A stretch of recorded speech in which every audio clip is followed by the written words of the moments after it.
Assalamualaikum warahmatullahi wabarakatuh. Bagaimana kabarnya hari ini anak-anak? Semoga kita selalu diberikan kesehatan, kemudahan, dan kelancaran untuk menjalani kehidupan ini.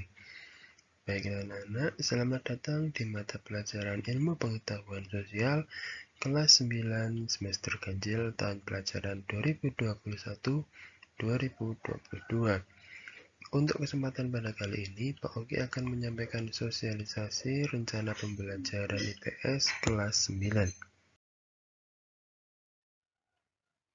Sebelumnya, Pak Oki akan menyampaikan biodata guru mata pelajaran IPS pada kelas 9. Karena pada kelas 9 ini, tidak semuanya diajarkan oleh Pak Oki, namun untuk kelas 9A dan 9B nantinya akan diajar oleh Bu Prilia. Sedangkan Pak Oki nanti akan mengajar kelas 9C dan 9D. Berikut ini adalah biodata dari Pak Oki. Nama Oki Aditya Wardana, biasa dipanggil Pak Oki. Tempat tanggal lahir Pasuruan 31 Oktober 1992. Alamat Pak Oki ada di Jalan Panggung Sari 3, nomor 161A, Sariharjo, Ngaglik, Sleman. Selanjutnya adalah biodata dari Ibu Brilia. Nama Brilia Afnizar Litasari, biasanya sering dipanggil Bu Brilia atau Bu Lita. Untuk tempat tanggal lahir ada di Sleman, tanggal 2 Maret 1996. Alamat ada di Jalan Godean kilometer 8, Sidokarto, Godean. Nah, untuk mengajarnya nanti mengajar kelas 9A dan kelas 9B. Baiklah anak-anak, Pak Oki mulai dari kompetensi dasar yang pertama dan yang kedua. Untuk kompetensi dasar yang pertama, yaitu KD 3.1, memahami perubahan keruangan dan interaksi antar ruang negara-negara Asia dan benua lainnya yang diakibatkan faktor alam, manusia, dan pengaruhnya terhadap keberlangsungan kehidupan manusia dalam ekonomi, sosial, pendidikan, dan politik. Selanjutnya, untuk KD 4.1 yaitu menyajikan telaah tentang perubahan keruangan dan interaksi antar ruang negara-negara Asia dan benua lainnya yang diakibatkan faktor alam, manusia, dan pengaruhnya terhadap keberlangsungan kehidupan manusia dalam ekonomi, sosial, pendidikan, dan politik.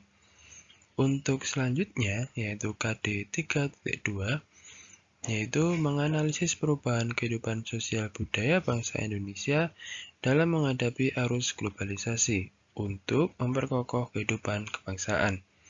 Dan untuk KD 4.2 yaitu menyajikan hasil analisis tentang perubahan kehidupan sosial budaya bangsa Indonesia dalam menghadapi arus globalisasi untuk memperkokoh kehidupan bangsa. Ya, ini untuk KD 3.1, ini ada sub KD-nya, yaitu yang pertama menjelaskan kondisi geografisnya, sedangkan yang kedua identifikasi potensi sumber daya alamnya, yang ketiga menjelaskan sumber daya manusianya, yang keempat interaksi antar ruangnya, dan yang terakhir adalah dampak interaksi dari masyarakat dalam benua tersebut. Jadi dari awal sampai akhir yang jelas ada 5 pokok dasar yang akan kita pelajari. Yang pertama adalah geografisnya, sumber daya alamnya, sumber daya manusianya, interaksi manusianya, dan dampak dari interaksi manusia tersebut di dalam benua. Jadi nanti kita akan jabarkan dari 5 pokok materi tersebut di setiap benuanya, di benua Asia, kondisi grafisnya seperti apa, manusianya seperti apa, sumber daya alamnya seperti apa, nanti kita akan pelajari bersama-sama, seperti itu. Selanjutnya, KD 4.1 itu ada 2 materi, yaitu membuat telaah. Yang kedua adalah menyajikan data. Jadi nanti kita akan analisis ya telaah perubahan dari interaksi-interaksi antar manusia yang ada di benua tersebut. ya. Entah ada akulturasinya, ada konfliknya, dan sebagainya. Nanti kita akan pelajari di KD 4.1. Ya, setelah kita pelajari, kita akan menyajikan data. Ya, dalam menyajikan data ini berarti nanti kalian memiliki tugas untuk membuat sebuah laporan ya atas apa yang telah ditelaah dari materi yang sebelumnya. Seperti itu. Selanjutnya, materi KD 3.1 dan 4.1 itu ada ini. Ya, seperti yang tadi Pak Ogi bilang. Kondisi geografis, potensi sumber daya alam, sumber daya manusia, distribusi potensi wilayah, dan dampak interaksinya. Seperti itu. Sekarang adalah di KD 3.2 dan KD 4.2. Yang pertama adalah mendeskripsikan pengertian perubahan sosial. Jadi di sini kita akan cek perubahan sosial itu apa sih? Ya, kenapa harus dipelajari sih? Seperti itu. Apakah perubahan sosial itu terjadi di sekitar lingkungan kita? Nah, nanti kita pelajari bersama-sama. Yang kedua, deskripsikan perubahan budaya. Ya, secara otomatis kalau ada perubahan sosial, ya secara tidak langsung nanti akan ada pergeseran budaya. Entah itu akan ada terjadi akulturasi, asimilasi, ya, dan sebagainya. Nanti akan ada perubahan budaya. Di situ kita akan belajar bersama. Yang ketiga, mendeskripsikan ragam atau bentuk perubahan sosial budaya. Yang keempat, mendeskripsikan faktor penyebab dan penghambat perubahan sosial. Jadi di sini agak pendorongnya apa sih? Ya, faktor penyebabnya apa sih dan sebagainya. Nanti kita akan pelajari. Terus identifikasi globalisasi, bentuk globalisasi dan bidang-bidang apa yang ada di dalam globalisasi. Jadi nanti kita akan cek, oh ternyata teknologi itu ada dampaknya. Oh contohnya apa? Contohnya misal zaman dahulu komunikasi susah. Sekarang hampir setiap orang itu memiliki handphone. Jadi mempermudah yang namanya komunikasi. Nah, itu merupakan salah satu dampak ya, dampak dari adanya globalisasi seperti itu. Tidak hanya di teknologi. Ya, kita lanjutkan besok seperti itu pada saat pembahasan materi globalisasi.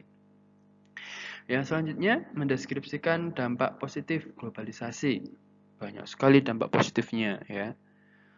Yang ke-9, menganalisis dampak negatifnya. Nah, selain ada dampak positifnya, pasti akan ada yang namanya dampak negatifnya. Efek samping kalau obat itu bisa mengobati tapi ada efek sampingnya ya, sama dengan globalisasi.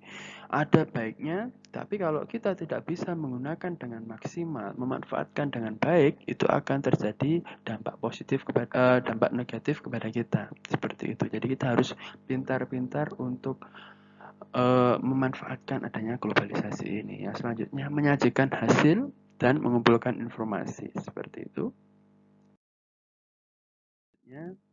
Ya, untuk materinya itu ada 5, perubahan sosial budaya, bentuk-bentuk perubahan sosial budaya, yang ketiga, aspek globalisasi di berbagai bidang kehidupan, yang keempat, dampak globalisasi dalam kehidupan, dan upaya menghadapi globalisasi. Jadi ini untuk materinya, besok bisa kalian cek di buku paket yang telah dibagikan, semuanya ada di situ. Ya, jadi sebelum besok memulai materi pelajaran, silahkan kalian baca dulu. Ya, oh ternyata globalisasi seperti ini. Oh ternyata dampaknya seperti ini dan sebagainya. Ya, seperti itu. Selanjutnya adalah rencana penilaian. Untuk rencana penilaian, di sini kami akan mengambil 3 jenis penilaian, yaitu penilaian pengetahuan, keterampilan, dan penilaian sikap.